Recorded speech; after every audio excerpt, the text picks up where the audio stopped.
In the previous sequence, we worked on the mobility of the arms, neck, and the shoulders. In this one, we are going to get specifically into the complicated movements that shoulder is capable of doing and how to stimulate the muscles that are right between the shoulder blades, stretch them, put them under tension for a little bit so that you can get always a healthy range of motion. My name is Zubinath Ray, and we are going to get started right now. This one is specifically for the mobility of shoulders. Shoulders, the scapula has a lot of complicated movements, and these movements, if they are done right, if we continue to repeat them, they would always maintain their healthy range of motion. And this is exactly what we are going to look into it today. Starting with the most basics, so you're going to lift the arm up at the same level where the shoulder is, and you're going to send it back. But continue to get your chest and your tummy to still face in front. Push it as back as you can, and then you will notice how the muscles right between the shoulder blade on the left and the spine, they get neatly and nicely engaged. Now slowly when you breathe out, you're going to bring this here. Now think of this arm as a window, and everything else in your torso is more like the window pane. So you just want the elbow to be coming and meeting your right shoulder, so of the opposite side. And when you do this, everything that you squeezed right between the shoulder blade and the spine is now getting stretched in a horizontal way. Now, in normal life, anything you do, your shoulders, they don't get to have these kind of stretches. So we really need to have these specific dedicated movements for the health of the muscles right between the shoulder blade and the spine. Now, as you're holding here, you will notice that the hand tends to kind of droop forward, but continue to push it away from the body.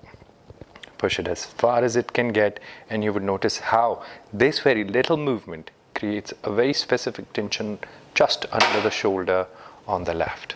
Continue to breathe. Now for a better night's stretch along the forearm, you're going to show the left palm up towards the ceiling as if you were holding a tray. Breathe out and come back to the center. Now it looks very easy, but if you're doing it along, you would notice how all of these muscles, they get actually tired as they come under tension. We'll do the same thing on the other side. So bringing your right arm at your shoulder level, elbow and the shoulder at the same level, you're going to send it back as it can get. Continue to breathe in and out, push it. Now avoid opening the chest. You continue to keep your chest and your tummy still facing right in front. Now here, you can see if the wrist is above the elbow or not. If it's drooping forward, you're going to push it back. Push it back as it can get, and you notice how this requires some strength right in the muscle, which is here between the shoulder blade and the spine, the trapezius. And continue to push it back. Now slowly when you breathe out, bring it in front. Like I said, think of this arm as a window. You want to close the window, you bring it in closer. Closer. Totally use the grip you have with the help of the palm to bring it as close as it can come. Now imagine you want to keep the arm, the upper arm parallel to the ground. So if the arm went lower, you're going to lose out on the stretch. So make sure that it stays at the same level and you continue to pull it in closer. And then the same movement, pushing the wrist away from you, is going to add a bit of more intensity in terms of getting that muscles engaged. Show the right palm up towards the ceiling. Imagine you were carrying a tray. Adds another level of complexity to the movement. Continue to breathe in and out, and when you breathe out, you're going to relax everything. Now, see what you did? You stopped the blood from that part of the body in the upper back, so it kind of condensed, and then you stretched. So imagine the blood flow you're getting in your upper back, and all of that is going to help you release all the myofascial knots you might be accumulating along the trapezius or the rhomboid. Now we're going to do different movements, so you're going to bring the arm at the same level, and imagine the elbow remains exactly on the same spot, and it's the hand that's getting heavier, and you let the hand dip down. So let it dip down, feeling the weight of the arm here entirely. Continue to breathe in and out, hold it here for a little bit, and then see if you can push it. Now here it goes on its own, but at some point, if you did push it, you're going to find some latent flexibility in the joints, which is going to further then is going to engage the deltoid. So once the deltoid is engaged, it's going to stretch open the muscle, the rhomboid and the trapezius, and then you have to just simply wrap the arm around the body. Now see if you can push it to the left, and when you look onto the left, you should be able to see your fingertips. Continue to breathe in and out, and with that, you're going to grab your left bicep. Now, maintaining that angle, you're going to let the body tilt down to the right-hand side.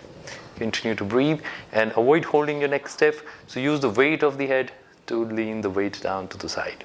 Breathe in, come back to the center, and we'll do the same thing on the other side. So bringing your left arm at your shoulder level with the elbow staying at the same level where the shoulder is, you're going to let the hand dip down. Imagine the weight of the wrist, and it's perfectly fine to have your left and your right showing different signs of flexibility, which is perfectly fine because right and left, they're always different. So push it. Push it down as it can get. Continue to breathe in and out. You reach a point where it's going on its own, and then you add a bit of strength. And then you wrap the arm around and let the fingers be coming out on the other side. That's when you grab your arm just under the bicep, bend it. You can totally place the hand on top of the shin in front. Lean the weight to the left first and then to the right. Continue to breathe in and out. Adding the weight of the head further is also going to stretch. Now, you're holding certain joints in a place. You're holding muscles with certain tension, and all you have to do is a bit of a flossing, moving with your head. So when you move with the head, it further creates that stretch, the tension along the muscles and also perhaps the skin.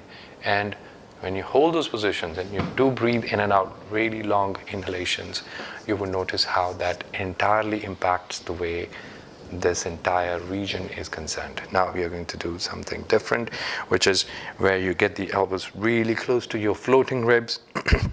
And all you have to do is to imagine that there's a rubber band you have.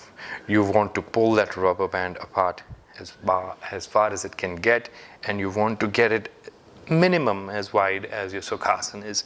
So sending the fists further away from each other, you will notice how the muscles right behind the shoulder blade, again, the trapezius, is going to get that stimuli in terms of strength and how that muscle feels the challenge when you do this. And if you did hold this position for a longer duration, let's say for 5 to 7 breaths, you will notice your hands begin to go further and further away. And the time and attention for that muscle increases as you hold the position. Then when you breathe out, you're going to just simply bring the palms together. It gives that muscle a bit of a relief. The muscle we just put under challenge is now relaxed. And now we want to engage the same muscle, but in a different way, along with different set of muscles being engaged. Here you would also notice that your triceps, the deltoids would also, and your pectorals are going to get engaged. Now from a rubber band, you need to imagine that you have a piece of paper that is between your palms, and you want to hold on to that piece of paper as tight as you can, and somebody's trying to pull that paper away from you. So you keep that paper pressed as it can be, and you notice how everything in your pectorals, deltoids, they are neatly and nicely engaged into the pose.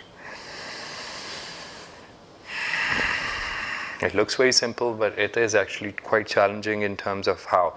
And notice if there are any aches and pains, perhaps, and try to understand the nature of the aches and pains. It could be something to do with your joints, perhaps. Is it something to do with your muscles? Is it something to do with the nerves? See where the pain is, if there is any. Then when you breathe out, you're going to relax everything.